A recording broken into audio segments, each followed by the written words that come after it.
Gusto naman namin isama yung mga mahal din namin sa buhay para mas masaya, di ba? Sama-sama rin. Certified Regal Baby pa rin si Dennis Trillo. Kamakailan lang ay nag-renew ito ng kanyang kontrata sa Regal Films. Ito lang ako sa Regal dahil syempre si Mother isa yun sa talagang, or siya lang talaga yung pinakamasipag na mag-produce ng pelikula, kaya yung tiwala at suporta ko nasa kanya din. At siya yung nagbigay ng break, malaki ng utang na loob sa kanya. Masayang ibinalita ng aktor na may pelikula na agad siyang gagawin sa 2011. Ang nabanggit nila sa akin ng una kong gagawin ay kasama ko si Kuya Ogie Alcacid. Isa siyang comedy, remake ng lumang pelikula Mahinin versus Mahinin. Parang first movie mo dito, yung Bading din naman. Katulad ng pag-renew ko, bading uli, pero ibang klaseng bading na. Kami dalawa ni Kuya Ogie, bading kami dito. And pero siya yung mas loud na bading. Ako yung medyo closet queen. Ganun naman yung dating ko dito. Alam ko lang, isa siyang lumang pelikula dati na gumanap dalawang seryosong aktor. Si Lindo Fernando at si Ronaldo Valdez.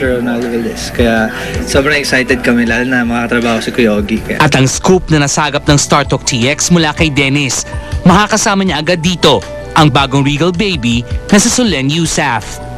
Kasi may girlfriend ako dito eh.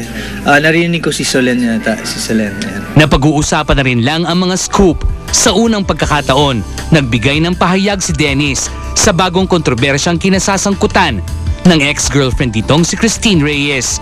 Ito'y may kaugnayan sa mga tweets nito na umano'y pasaring sa nakakairingan nitong si Sarah Geronimo. Nag-press con din kami, so nagkaroon ako ng idea kung ano yung mga nangyayari. Siguro kung ano man yung naging problema nila, ano lang yan eh, hindi lang talaga pagkakaintindihan na sana maayos na dahil magpapasko na, di ba? Samantala, pagkatapos ng 2010 Metro Manila Film Festival, plano raw magbakasyon na magnobyong Dennis at Jeneline kasama ang kanilang mga anak. Baka mag-Hong Kong lang kami ulit kasama yung pamilya. Ngayon kasi hindi lang naman kami dalawa kasama yung mga buong pamilya namin. Kaya syempre nagpunta kami noon. Ngayon syempre gusto naman namin isama yung mga mahal din namin sa buhay para mas masaya, di ba? Sama-sama rin. Ibinahagi ni Dennis na nagiging malapit na ang anak niya kay Cardine Aguilar na si Calix Andreas sa anak ni Jeneline kay Patrick Garcia na si Alex Jazz. Okay sila, magkalaro sila, playmates dahil parehong lalaki, pareho sila ng mga hilig sila mag-play ng mga rough games, pareho silang maharot, literally. Bago magbakasyon, magsasama sina Dennis at Jen sa ilang episodes ng Jillian na Mamasko Po. May 3 days kaming taping na pagsasamahan doon sa Christmas area na papalabas siguro next week. Bali mag-asawa kami dito, isa akong pulis na may nawawalang anak na parang si Jillian din. So tutulungan ako ni Jillian na hanapin yung anak ko na yan. Mga kaibigan, nakikiramay po ang Star Talk sa pamilya ng mga Tanael, sa kila Josie Maniago at sa De Ocampo sa pagpanaw ng kanyang pamangkin na si Domingo Daryl De Ocampo Jr. Nagpapasalamat din po ang pamilya sa mga nagdasal at tumulong kagaya nila Connie Reyes, sila Maricel Laksa, sila Rosa Rosal. At ang labi po ni Daryl ay nakalagak ngayon sa Holy Trinity Memorial Home sa Sukat. At sa December 23 po ang libing pagkatapos po ng misa. Anyway, on with the show, ang aming tanong kanina sa dalawang desisyong ibinaba ng korte ngayong linggo lamang, alin ang katanggap-tanggap para sa inyo? Okay ang nagsabi na A. Visconde Webb, 41%, Hayden Katrina, 59%. And Star Talk would like to thank Dr. Vicky Bello, Silencio Tuviera, and Susan Aquino of Symmetria, Dr. Evelyn San Luis of Flawless, Metathion and Gold's Gym, and Nail Loft, Hand and Foot Spa, Joseph and J. Mark's Family Grill. Diyan kami nag-interview ni Katrina. Talaga? Okay. Thank you very much doon. Sweet Corner, King Su, Twist and Fry, Idol Design, Furniture Depot, Ostra Metalite, Bizarre, Aquabest, Samsung Electronics, Philippines Everest Invited, ACR Furniture Modern Design, Furniture Bello, Flawless, and Magic Jelly. And Ricky? What's Kaos at the Newport Performing Arts Theater at Resorts World Manila. Shows are from Wednesday to Saturday. You can buy tickets at Resorts World Manila box office and all Ticket World outlets. And the Las Piñas College Alumni Homecoming of High School Batch 84 on December 29 at Bellevue Hotel, Alabang starts at 5 p.m. For details, please call Gary Villa at 0917-8427-238. And happy birthday to Rap. Michelle Dos Santos and Buddy Tuason. Belated happy birthday Gloria Romero, Chacha Hello. Aureliano and Gloria Asper and Mami Angelina Sevilla nag-celebrate ngayon. Happy birthday.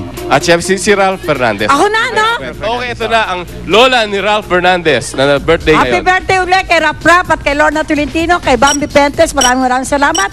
Kay Mama Peli de la Cruz, Mayor Enrico Roque, Jenny Napoles, Boy Abunda ng Pure Gold, at kay Mama Bing Perez, Chris de la Cruz at Carol nga ng Magic Jelly, Lucky Bamboo, Dr. Vicky Bello, Rubico YouTube, Flores, Beauty and Butter, Dr. Evelyn San Luis, Joey Santos, ang House of Pabadya and Color Science Makeup, Ron David ng Cebuana Luwilier, Gan Roque ng MNCO, Mama Peli de la Cruz, kay Sabisar, kay Banglaso, kay Jao Paharo at Benji Alipio ng Sandan, Sandy Arellano, Pritz Chua ng Quick Melt, Philip Luwilier, kay Pauline Luna at Rina Garcia ng Ringy Placeta, Happy Toothpaste, Jasper Chu at Sheila ng Champion, Roland and Ola Espiritu, maraming salamat sa Mitatayon, Erning Lee ng Ultra Mega Super.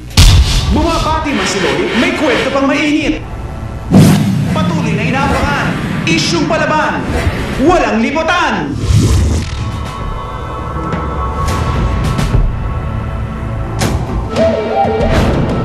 Grande ang ginanap na birthday party kagabi ng 8th Division World Champion at Sarangani representative na si Manny Pacquiao. The modern Greco-themed event was held at the KCC Convention Center in General Santos City.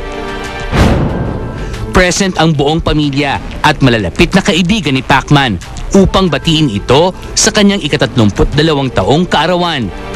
Mahigit 1,000 bisita ang dumating kagabi, kabilang na ang kanyang trainer na si Freddie Roach, ang boxing promoter na si Bob Arum. Isa sa naging highlights ng pagdiriwang ang Christmas raffle kung saan namigay si Pacman ng 1 million pesos in cash. Maliban rito, nagpa-raffle din ang kapusong kampyon ng 1 kotse, 2 motorsiklo at 3 flat screen TV. Takaw pansin naman si Mami Jonisha in her long shiny red gown. Earlier that day, sinabi nito sa GMA ang wish para sa anak. Sa ipaabot ko sa kanya, ayoko na. Tumigil na siya pagbuksing. Ang dami nang binigay ang Panginoon sa kanya na dapat kontento na tayo. Sa kabila ng pakiusap ng kanyang ina, tuloy na ang sunod na laban ni Manny. Gayunman mula April 18, nagpa siya itong ilipat sa Mayo 7, 2011 ang pagbabalik niya sa ring. Hindi pa tiyak kung sino ang kanyang kalaban. Kung ang Pasko may puto bumbok, ang Star Talk may Rampage! First happening, go tayo sa Tang Agents Christmas Play-a-thon Storyland sa SM Fairview.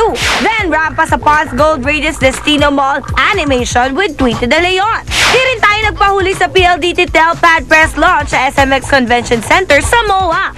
At last Wednesday, present tayo sa Neutrogena Fine Fairness with Solen Yusa. Sabay Segway for Inquirer, Indie Tribute at Philippine Daily Inquirer Multipurpose Hall sa Makati. Invited rin tayo sa pa-Christmas party nila Dr. Manny and Pai Kalayan held at Hotel Intercon Manila, Makati City. At sa Ateneo Students Organization event with Starstruck 5 survivor Rox Monte Alegre. And finally, GMA Network Incorporated Christmas Celebration kagabi yan sa Morato Stadium. Rampage DN!